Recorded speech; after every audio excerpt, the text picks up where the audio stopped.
Okay, so welcome to this demo. What we have here is a mass on a spring that's hanging on a cymbal stand, and the cymbal stand is in the bathtub. That's not important. Mainly we're focused on the mass on the spring. Oh, and there's a duck. And the duck is there because on my computer what I have set up is some duck recognition software. And so what the software does is it identifies the location of the duck in the image, and then it draws a large red dot on the duck. And what happens is that each dot that is drawn then moves to the left at a constant rate. And so effectively what we've got is something that in real time plots the position of the vertical position of the duck versus time. And so right now that's a horizontal line because the duck is staying at a constant vertical position. So the vertical height versus time graph is just this simple horizontal line. But what's going to be interesting now is what happens when we displace this duck from its current mechanical equilibrium position. And so what I can do is just go ahead and press down a little bit on the duck's head, just to displace it downward a little bit. And so what we notice is that we're getting a pretty nice sinusoidal oscillation.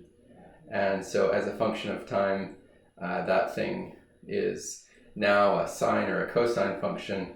The spring is wobbling a little bit back and forth to the left and right, and so this isn't perfect.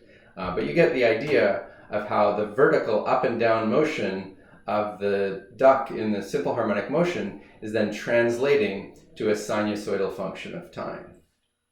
And one thing to notice is that the period of this oscillation should be the same kind of regardless of what the amplitude is. And so that amplitude here that we're seeing was determined by just how much did I press down on the duck originally.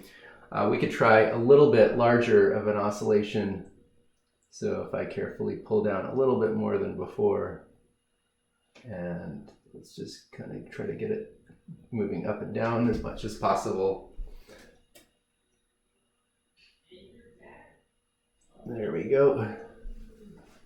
Okay, so now we're seeing, unfortunately it's moving back and forth quite a bit at this point, so that's messing with our sine function, but it's still a pretty good sinusoidal curve. And so we see that even though the amplitude is larger, the period of the oscillation is about the same as it was before. And so that's one of the characteristic features of simple harmonic motion, and that is related to the fact that the period or the frequency is just determined by the mass that we're using and by the spring constant of this spring, or in other words, that determines the restoring forces on the system.